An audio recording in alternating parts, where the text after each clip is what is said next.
Hey everyone, and welcome to my Skulduggery Pleasant Midnight Reading Vlog.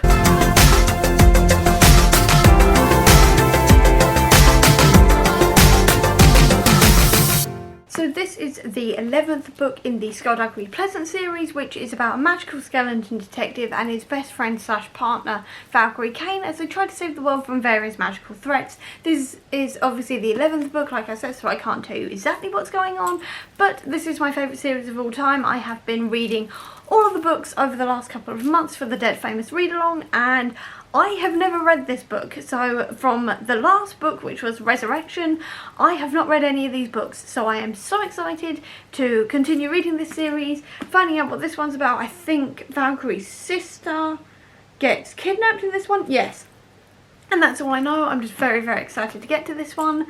I know basically, well, I know two things about this series, like this part of the series, and that is it, but neither of those reveals have happened yet.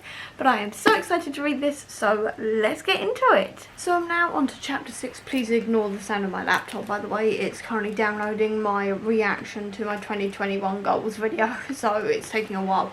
But I really, really like how this one started. We've started right in the action. They're after Nye and all the rest of it, and they go see Nye and like find out more about Abyssinia and all the rest of it. Really, really like that kind of thing, and sort of seeing how that's going. Also with the portal, I'm like, that's definitely gonna have Malevolent come through. Malevolent and Norvile and everything else is just gonna come through that portal. There's no way it won't. It's weird that there's no cleavers around it or anything, so there's definitely going to be some sort of plan there. And the fact that China also isn't sending cleavers or anybody to protect the portal, I'm like, already back on my something is going on here, people aren't right theory, which I had from the last book, so I'm back on that again. I know China is a very, very tricksy character and very much someone you can't trust, but I'm still sitting there going, no. In the sense that, for me personally, like, I feel like she would have brought cleavers or something. I don't know. Like, there's something to do with the portal, definitely. Also, I still love Omen. He's so sweet as a character. You know, he's a complete dork and he needs a hug. And he's just so sweet. I really love him. Like, him trying to ask a girl out was really sweet in its own way. I really love Omen. I've got to admit, I really love Omen. I feel so sorry for Omen because his parents just completely and utterly ignore him. And we've just met them in chapter 13 where they've come down to sort of defend him, but more defend the family name against the Grand Mage. But they still don't care about him whatsoever. They're just like constantly just comparing him to Olga all the time and just don't pay any attention to him whatsoever and like who he is as a person. They're not proud of him. They don't really care about him, and I feel so sorry for him. It's like, oh, you poor sod. I just want to hug him. I really want to hug him really badly because he's a sweet boy and they're just treating him terribly. Meanwhile, Jenan, the one from the first wave, has also just killed another one from the first wave because he was ordered to. And I'm like, that's not good. And also, Valkyrie seeing Abyssinia, also not good. I mean, interesting power development, but also not good. Definitely not good. That's all I've got. Not good, but very interesting to see where her powers are going, or where her powers are developing, I guess you could say, because obviously I don't know where they're going, but I do know they are developing. And it's also the fact that the Darkest Society are also talking about needing the blood of the first one, like the faceless ones, and I know a plot twist, so I'm like, I know where this is going. Can't wait for that reveal. That's probably going to be in like the last few pages, but I'm just like, oh no, here we go. That's going to be fun. Skulduggery gave Valkyrie the keys, or like a spare set of keys to the Bentley. Oh, he trusts her so much, but at the same time I'm sitting there going, he's planning something. That's not right. Somehow I'm like, something's going on here. And I'm still not trusting Skulduggery either because of the three-piece suit thing, because there was never that much emphasis on his suits, and now there is a major emphasis on his suits, and the fact they are three-piece suits, despite the fact that on every single cover he is never in a three-piece suit. Whenever you've seen him drawn, it's never a three-piece suit. it's always the shirt, tie, jacket, there's no waistcoat. But they keep on mentioning it, and I'm like, not trusting this. I'm probably barking up the completely wrong tree, but I ain't trusting this whatsoever.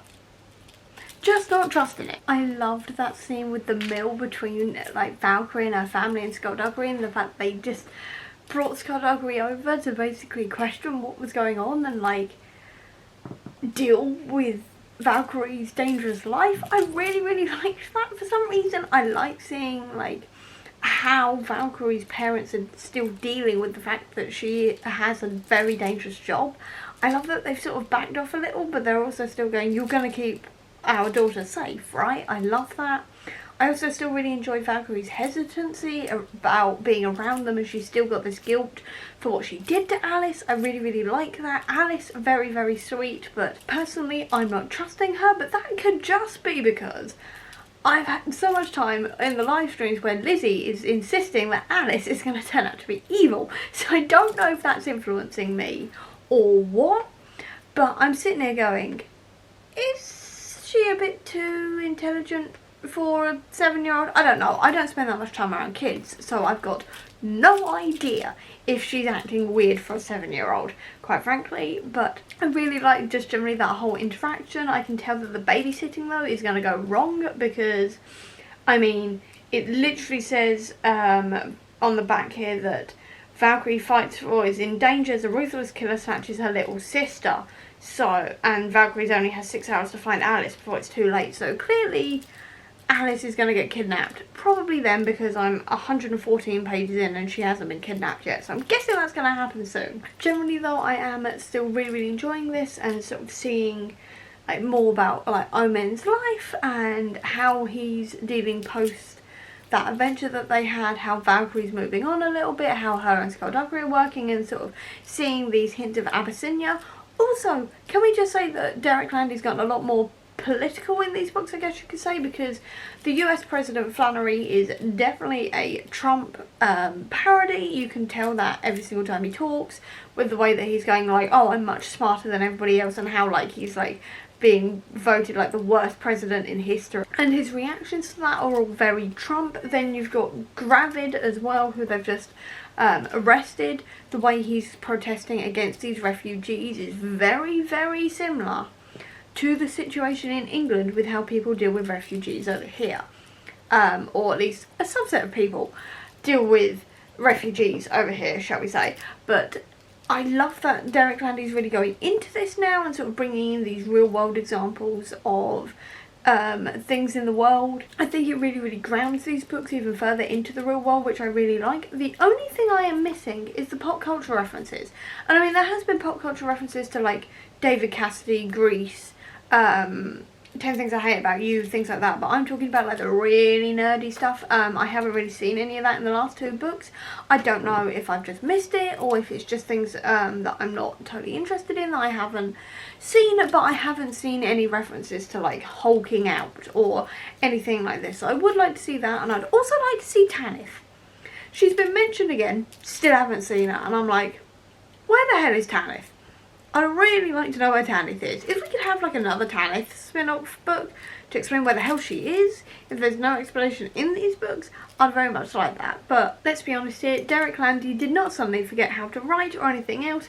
There is definitely going to be a reason for this. Derek Landy does nothing without reason, so I'm sure there's going to be a reason as to where Tanith is. So very excited to find that out, along with what's been named in Rawhaven after Ghastly, because you've got like Shuddergate and the Caraval Academy, which is after Anton Shudder and Caraval Juice, who are some of the dead. So I'm just going, there's definitely something that Ghastly was named after, and we haven't seen that yet, but I'm certain there will be one because he was Ghastly, he was a major part of these books. There has to be something that was named after Ghastly, because let's be honest here, Skulduggery and Tanith would have insisted on it, and probably would have been annoying enough to China for her to give in eventually, if she didn't give in already. But you never know. But I'm sure there's going to be something. I'm still theorising that nothing's real. I don't know. I'm still in that mode at the moment, but definitely enjoying this. But I have theory. Oh my god, Cassian is actually Lord Vile's son, which means it's Skulduggery's son. Oh my god, I knew it. Hannah told me that Lord Vile had a child with Abyssinia, or she at least told me that Lord Vile had a child. So I knew that was coming. I thought it was going to be Omen originally until we met him, and then I was like, okay, right, it's not Omen. And then I thought it was Sebastian, but it's not Sebastian, it's Cassian. I thought Sebastian was going to turn out to be Abyssinia's son with Skulduggery. So, very interested that it's now Cassian. I didn't expect somebody else to turn up. I was certain it was going to turn out to be Sebastian, but I have questions about how this happened, because Skulduggery was a skeleton when he was Lord Vile. How did he make a child? Because if you go on it mechanically, like on a purely mechanical level, there's nothing to make babies with on him. I don't, like, I'm trying not to be too graphic here, but how did he make a child? Physically. That's what I want to know, because unless Abyssinia did some sort of, like, spell without him knowing or something, but I'm just like, how? Also, like, what does the child even look like? I mean, is it going to be sort of like a situation like in The Hogfather with Death's granddaughter Susan, who has, like, a normal face, but then when she goes sort of death mode, I guess you could say, half of her face can flash into a skeleton and she's got all the powers of death? So is it going to be something like that? Does Cassian have Lord Vile's powers? Skulduggery's powers? Questions. Many questions. But if I hadn't have, like, if I didn't know that was coming, that would have been a proper jaw drop moment. Wow. But still, like,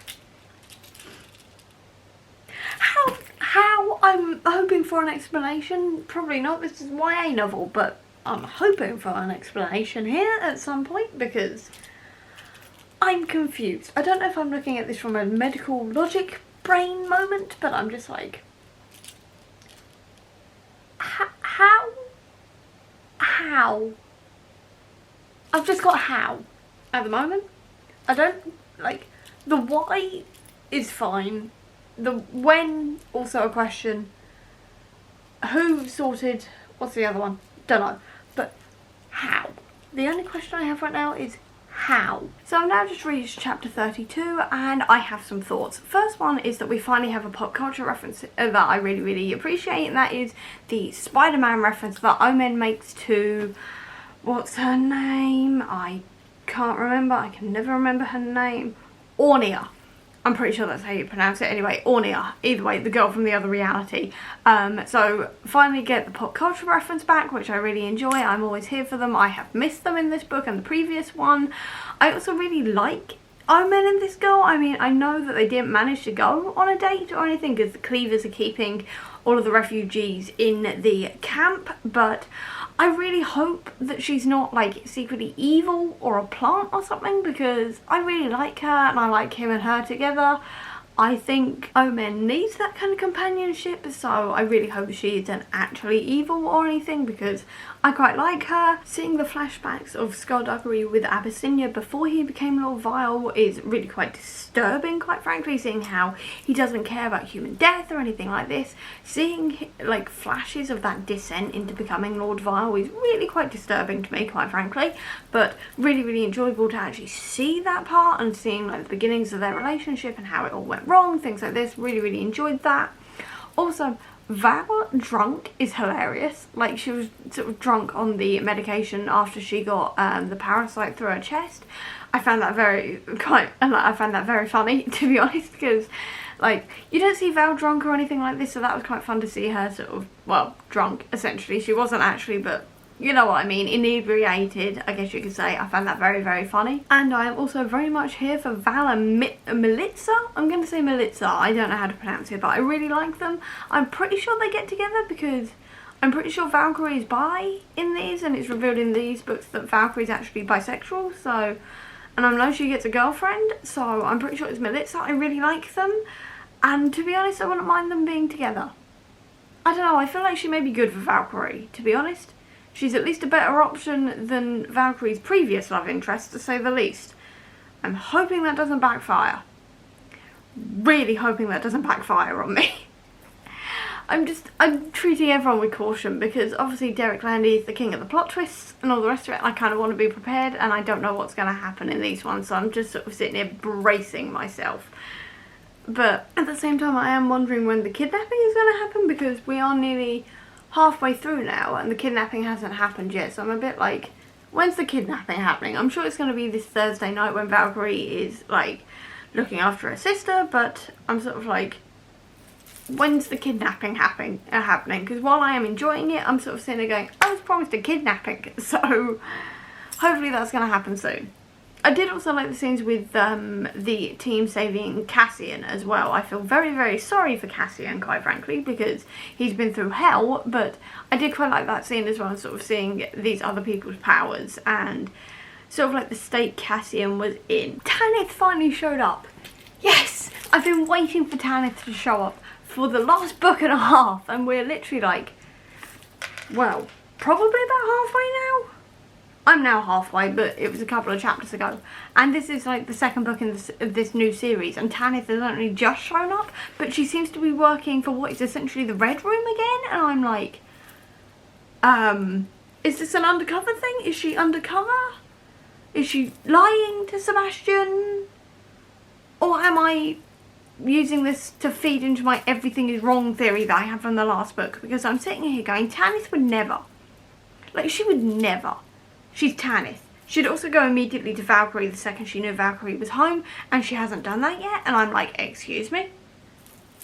Like, there's something wrong with Tanith. I'm sure of it. There is something deeply wrong, I'm still sure of it, and Abby won't currently tell me if I'm right. And I'm scared to Google because I don't want full spoilers. I just want to know if everything is wrong, or if it's all in someone's head, or if something like that is going on. I just want to know this. That's all I want to know. I don't want to know anything else. So I'm not Googling it, but I'm just like, Tanith would never go back to the Red Room. I'm calling it the Red Room. It's not that, but I'm calling it the Red Room because that's easier to remember. But it's, no, she wouldn't do that. So I'm now scared about what's going on there, but I'm very happy to have her back as long as she's on the side of good in some capacity. Also, China, of all people, raised Cassian. Didn't see that coming, but China, of all people, took him in. China. That child, like, that boy will have been raised and is probably going to be very messed up. Like, he was going to be messed up, like, anyway, because of all the experimentation, all the rest of it. But now I'm like, are you going to be okay?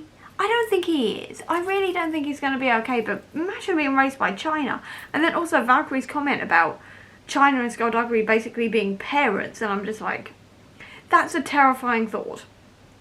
Like, there'd be badass parents, but at the same time I feel like there'd be terrible parents. So that thought was really weird, and I can't get it out of my head now, quite frankly. Just imagine the arguments. Imagine the conflicting parenting styles and the conflicting messages. That would have been... Actually, that would have been hilarious to watch, but yeah.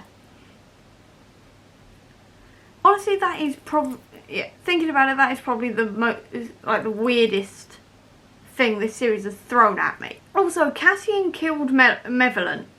I didn't see that one coming, because I thought it was Skulduggery that did it. I didn't think it was Cassian. I thought Skulduggery killed Mevalent, or the dead men did. I'm sure they've said it in a previous book that Mevalent was killed by Skulduggery, or someone like that, not Cassian. But then again, we didn't know about Cassian, but I swear they said Skulduggery did it. And now I'm confused. And now Cadaverous Gant has got Alice, which has finally happened about halfway through. But I'm like, oh god, that's not good. So he controlled her using her name, which means that she's going to have to take on a secondary name so her name doesn't, like, have that kind of power over her or something. But obviously there's no, and obviously she said that her parents talk in secret about magic. But she hears it, so obviously she knows all about magic, but there's now definitely no hiding it from her. So that's a bit worrying as well. And obviously poor Omen in the middle of this as well. But he couldn't do anything. He was against Cadaverous. But I kind of now feel sorry for Cadaverous because now he's going to have Valkyrie and Skulduggery on his ass. And that's not gonna end well for him, to say the least. Finally, we've had a TARDIS mention, very, very happy with that. And also, I swear blind, I've heard of the Wild Hunt before, and I'm pretty sure it's something from mythology, but maybe I've heard about it in this? I can't remember. Like, at all. Cannot remember for the life of me. Also, I quite like seeing the trials Valkyrie went through to get to, obviously, her sister and everything else. I haven't gotten to where she's found her sister yet, but she's now through into the place Cadaverous has got her, essentially, from what we can tell. But I really liked all of those. The eyeball bit was a bit gross, sort of. Just gross, essentially. It was just gross. Even though you didn't actually see it, but it's just the thought of something touching eyeballs that just gets me every single time. But I also liked how they got around the whole killing Omen thing. Really quite enjoyed that. I didn't think Omen would die this early, mostly because I have seen him on artwork for the rest of the book covers, so I knew he wasn't dead. But I did quite like how they got around that, things like this. I do like seeing also Skulduggery figuring out what's going on and then going after Valkyrie as well. But Abyssinia, I don't trust her whatsoever. Like, I know you're not supposed to, but I don't trust her whatsoever. But I quite enjoy seeing her as a character. She's quite fun, I've got to admit. So I've literally just got this much left, which is about 120 pages. So I'm going to try and blast through it. I may update you before the end of this. I don't know. We'll see what happens. But I'm going to try and speedrun this before the end of the day, so I'm going to get going on it. Just thought I'd quickly update you on what I've thought so far. So I have now read through to the end of the book. I did not pause to tell you anything, because I just got sucked in and I didn't stop. But I really enjoyed this one. I enjoyed it more than Resurrection, because that one just felt wildly off to me, and I'm sure there's reasons, because Derek Landy doesn't do anything without reasons, and I still feel like something is off here, especially with like Tanith trying to kill China and going back to basically what is the Red Room, things like this. So I am sitting here going, something is wrong, but at the same time it feels less wrong in this one than it did the last one. So I don't know what's going on there, but I do feel like something is definitely still wrong. Abby has said that there isn't something wrong, but I'm still sitting here going, there's definitely something wrong here. I don't know. I feel like I am slightly onto something, especially with Valkyrie now being able to change people's memories, even if it is subtly. I am wondering if there is something going on there somehow, and something is changing everything in her mind just slightly. But apart from that, I really like the final battles and the hotel within a hotel within a hotel thing. I really found that quite fun. I do like those type of paradox stories.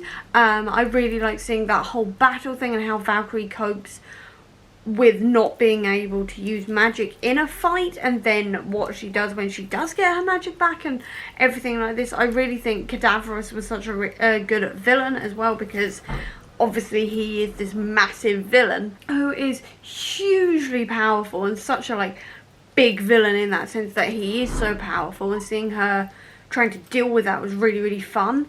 And how Skulduggery and Alice have bonded, I really like that as well. I like seeing Skulduggery with kids. Alice is adorable, but that plot twist at the end that she doesn't have a soul, I thought something like that was going to be coming, because I kept on saying that she was constantly happy and she just wasn't affected by any of this.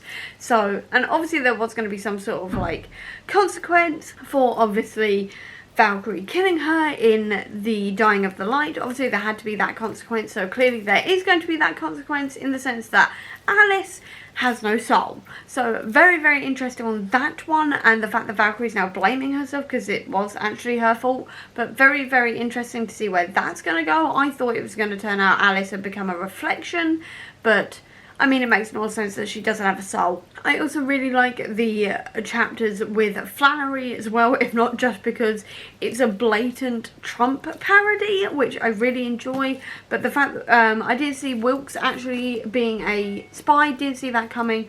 But then the whole bit with this new guy, who I need to get the name back of because it was slightly difficult. Crepuscular? I'm going to say it's Crepuscular. Anyway, so he wants to kill Skulduggery, probably for some reasonably valid reason of evil. So cannot wait to see where he's coming from with that one. Generally, really enjoyed this one. 4 stars. And that's where I'm going to leave this vlog. So I hope you enjoyed this video. If you did, please do give me a thumbs up. Comment down below, tell me what you thought of this book the first time you read it, if you have read it, or if you don't have that much time, leave me a skull emoji down below to let me know that you were here. I'll also leave a link down below to links to all of my social media, including to the Comic Book Sanctum, which is my website dedicated to Marvel Comics, and to my Redbubble and Etsy store, which has bookish goodies and bookish bullet journal stuff if you are interested in any of that. And if you want to see any more of my videos, please click subscribe here, and over here will be the link to my previous video. But until next time everyone, bye!